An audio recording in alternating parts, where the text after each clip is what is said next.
గారు ఇమీడియట్గా స్పందనకు వెళ్ళమన్నారు. సో స్పందనలో కలిసి సార్ గతంలో వచ్చిన వాళ్ళు చాలా మంది సబ్ కలెక్టర్లు ఇక్కడ అంతా పెద్ద పెద్దలు పనిచేశారు. సో ఇక్కడ పనిచేయడం అంటే ఎవరైనా ప్రెస్టీజ్గా ఫీల్ 2014 ఇప్పుడు ఎక్కడి నుంచి ఇక్కడికి వస్తున్నారు సార్? కర్నూలు నుంచి కర్నూలు ఆర్టీఓ నుంచి ఇక్కడికి వచ్చారు. Native sir native Tadipatri Anantapuram district. ఆర్టీఓగా ఎక్కడెక్కడ పనిచేశారు సార్?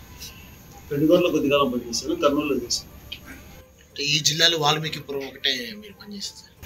వాల్మీకిపురంలో ఎలక్షన్స్ 2014లో ఎలక్షన్స్లో 3 months పనిచేస్తాను. తహసీల్దార్